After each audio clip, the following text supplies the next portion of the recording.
Soo dhawaada daawadayaal, caawa habeenimo Talaado ah, taariikhdu ay ku beegan tahay 11 bisha March. Waxaa nagala socotaan Daacad Show.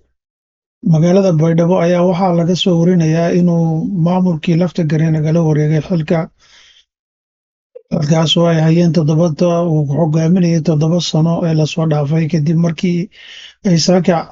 galeen ciidamo ka socda dowladda dhexe ee Soomaaliya. Arrintan ayaa waxaa la sheegayaa inay sabab u tahay khilaaf soo kala dhex galay dowladda dhexe iyo maamulka uu hogaaminayay Laftagareen. Haddaba, warar soo baxaya ayaa waxay sheegayaan in degmadaasi lala wareegay islamarkaana ay ku wareegeen ciidamo ka soconaya dowladda dhexe. Haddaba, ciidamadii qabsaday taliyaha ciidamada qabsaday mid hadaladiisii uu u jeediyey shacabka ayaa wuxuu sheegay in gobolku ayan ka dhici doonin waxyaabo shacabka liddi ku ah, islamarkaana hadaladiisii waxaa ka mid ahaa shacabka ku dhaqan gobolka Baay khaasatan kuwa degmada Baydhabo iyo nawaaxigeeda ku dhaqan oo maanta isu soo baxyo ballaaran ka sameeyay arrimaha isbeddelka ee ka dhacay magaalada Baydhabo guud ahaan Koonfur Galbeed. waa uga mahad celinaynaa subaxoodii garab istaagoodii iyo farxadda ay muujiyeen. waxaan rabnaa inaan fariin dardaaran gaarsiino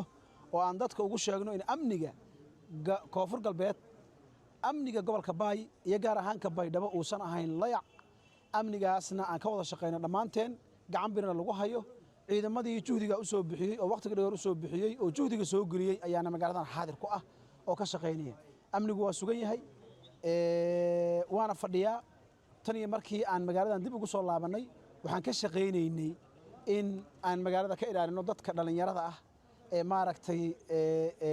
sida xamaasadda ah maxaa la yiraahdaa u sameynayay waxyaabaha boobka ah oo bariiqada u sameynayay. iyagana ciidanka booliiska ee dhammaan ciidamada ammaanka ee dowlad goboleedka Koonfur Galbeed iyo ciidanka ka soo shaqeeyay isbeddelkan maantay waxay u heeloon yihiin amniga. waanan ilaa xadna hor istaagnay inaan bariiqa magaaladan ka dhicin, inaan bariiqa gobolkan ka dhicin guud ahaan. haddaba Laftagareen ayaa waxaa 2 maalin ka hor loo doortay mar kale inuu ka noqdo madaxweynaha gobolka Baay degmadaasi Baydhabo, islamarkaana lagu doortay Baydhabo aan idhaahdee, islamarkaana uu xukumo. balse maanta ayay noqotay in ay lagala wareego xilka. haddaba mas-uuliyiin fara badan oo ka soo jeeda gobolkaasi dowladda federaalkana ka mid ah ayaa ka hadlay arrinka. waxaa ka mid ahaa guddoomiyahan idhaahdee baarlamaanka Soomaaliya ee dowladda dhexe. haddaba hadaladiisii guddoomiyaha isagoo ka hadlaya arrinkaasi ka dhacay maanta Baydhabo, gobolka Baay ee Baydhabo, hadaladiisa waxaa ka mid ahaa saas oo kale may marnamaad si gaar ah ka hambalyeeyay mahadnaqay shacabka reer Koonfur Galbeed oo runtii ciidamada qalabka sida oo anseedi si sharaf lahan dhawaayeen mahadnaqay runtii Baydhabo dagaal malanka bana waliin ka bahay ani maaragtay jidkana la furo nidaam oo maaragtay iyo kala dambeynteena maaragtay safayl galanta lahan kanaga maadaama iyada saas ku fudud aan u dib heshiisin ka tala gali hata ku horna runtii la ogi Baydhabo sidii meeloodan shal hirin arrin maamulka iyo shacabka dhaxdiyo iyo khilaaf iyo kacdow meel ku dhii wali dagaalku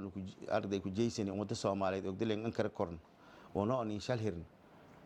runtii codsigaas markii aan jeedii dadka iskhilaafsanay iyo dowladda federaalka madaxweynaha ka saray kulli aan jeedii iyo madaxweynihii markaas state-ka roogi arday inay nabadgelyo la qabad la qaadadi yani dil ku dhii arday wanaag la tus ونين صدقسي لان كوي دون دad anaka jar hadii ilaahay ar waan wali baa qof xaabiyaraat olaadiya uma jar dadka kullu mas'uulintii waa dadka kullu walaaladii ciidamadii isagna may baatina kullu soo walaalo soo itiin walaaladiinu dadka qaxya hanagna fadana ma hayna dad hor ilaa qaxya qorshadayna ma shakiyan hatan qahan siin ku digataas ay la weelnay masiin ku falaw ay dheenay arintaas ilaahay idin shay Baydhabo wali fadana meel nabad استراح الكروغ إني نجت دتك أبارك ديرتي waqti jiilal oo mayba ka jira kol dambeed yani lanki banaanka laybaho wal kala linwelna iridi onka baan dhamade gaajada an jirta dadweynahana may leena magaalada haka nagada ilaahay idin shay wal dhabaatay ma argaasan 2026 waxaan joognaa qaybta dibishinka gobolka Baay halkaas oo aan rabno inaan maanta shir jaraa'id oo kooban idaacada kula wadaagno oo ku saabsan arrimaha ammaanka iyo xaaladihii kala Madowga wuxuu sheegay gudoomiyaha baarlamaanka Soomaaliya in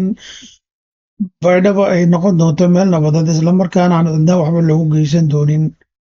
isaga oo ballan qaaday dadka shacabka halkaasi ku nool inay nabad ku noolaan doonaan daba dhegeystayaal wixii ku soo kordhaa dib ayaanu idinkala soo socodsiin doonaa insha allah soo dhawaada habeen wanaagsan kulanti dambe oo xiiso leh